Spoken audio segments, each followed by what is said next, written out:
What's going on, YouTube? It's your boy Duran, and we're here to talk more Celtics basketball. Now, I know my last video was about, I think, the first game.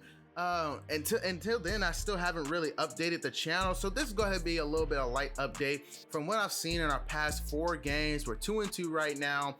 And honestly, my biggest takeaway right now is we have got to fix the third quarter. The third quarter is been bad. Like last year we struggled, but this year without Kemba starting off, we look horrible. I mean, we just look lost defensively. We have no identity offensively. I don't even know what the identity is to start the third quarter. I've seen the lineup with just Jason Tatum and defenders, and then we've tried with defenders and a little bit of shooting. It just doesn't look good.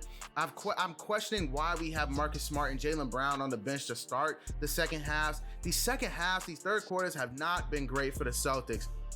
And it came to a head when I saw the Pacers game last night. I mean, wow, like we played a good first half, and in the third quarter, we just looked like complete dog shit. Like we look bad, like really bad on defense. Like we look lost, like the Pacers were toying with us almost completely. Victor Oladipo was having his way. I mean, just overall, these third quarters have got to get better. We look like the worst third quarter team in the NBA. Our defensive efficiency right now is somewhere around 29th. We're one of the bottom 2 teams in the league defensive efficiency, and it's completely because of the third quarters. They're so bad. They are taking our efficiency defensively all the way to the bottom of the NBA. We are the worst third quarter NBA team right now. And we've got to fix it. We've got to find a rotation that works, that's coming out of that first half to start the second half. We've got to find a team that has spark, a team that runs, a team that plays hard. Because starting with Tatum and defenders, it's just not working. And we have to start with Jaylen and Marcus. And we have to start with our toughest players coming up, then do it. Because we have to set a tone to start the second half. Right now, these third quarters are just bad. And it lost us the Nets game, to be quite honest. Everyone's so loom and gloom after that game. I thought we played good.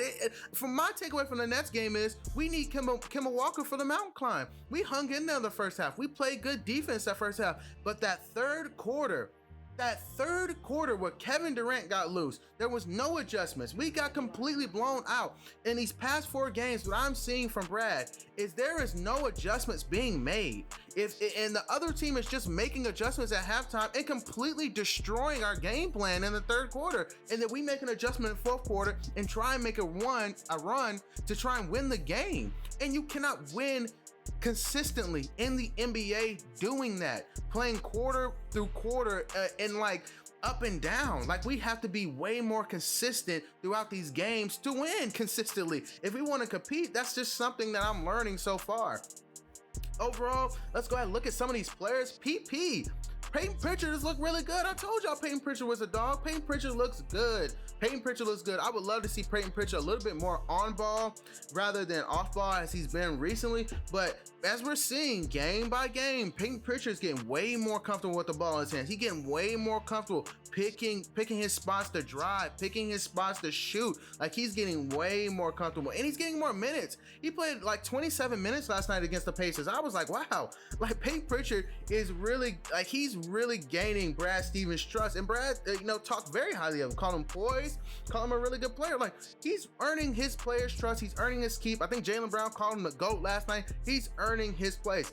The other rookie, Aaron Nesmith, I want to see more of Aaron Nesmith. We have not seen him this season so far. We've only seen him in little spurts and garbage time, but we haven't really seen Aaron Nesmith. I want to see Aaron Nesmith tonight against the Grizzlies, without John Morant, without Jaren Jackson Jr., and we won't have Javonte Green. We probably won't have Jason Tatum, who's questionable, and we're not going to have Tristan Thompson. Give Aaron Nesmith some minutes. I want to see him earn minutes. He's a shooter. I know he can play. I know he's not offensively challenged. I question why Brad isn't playing Aaron Nesmith for a team that needs shooting.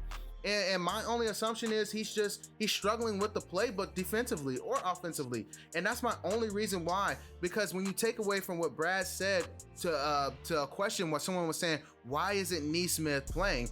He said we're playing some pretty tough teams in the East, and he just hasn't found the minutes for him. And I think that what that's telling me is that you're struggling with the playbook, and you're going to be a liability out there with teams that have more talent, teams that are really good, really coached. Like he's going to get exposed, and I think that just says a lot right there. I want to see Nesmith now just go out there and play. because I think the best recipe for players that are struggling with a playbook is just to gain experience and play. And that's it. You know, the water will rise and reach its level at some point. Like, talent will catch up at some point, and we can work with that. I really want to see Aaron Nesmith play. I really want to see our rookies do good. I'm glad that I was right on Peyton Pritchard. He will be a contributor, as like some people were saying, loom and gloom again. Everyone was trying to, you know, write this kid off before he even step foot on court. He's looking good right now. And what else? What else is there? I mean, we're 2-2 so far. My biggest takeaway is we're gonna need Kemba. Like, we need Kemba. Everyone's saying right now, oh, trade for James Harden, trade for James Harden. Stop. Like, just stop. Again, I don't even want to go down this path again. The next game just showed me, hey, we need Kemba for the mountain climb. That's it. We are struggling rotation-wise in the second half without him. And that is one of my biggest things. When Brad is trying to steal minutes to rest for Marcus and steal minutes to rest for Jalen, it's becoming really hard. It really is becoming really hard. But, you know, hopefully we'll overcome it as we move along. And hopefully we get Kemba back soon. I don't think he'll stay out all of January. I think Kemba will come back middle of January. I think we'll be fine. I think we'll get him back soon.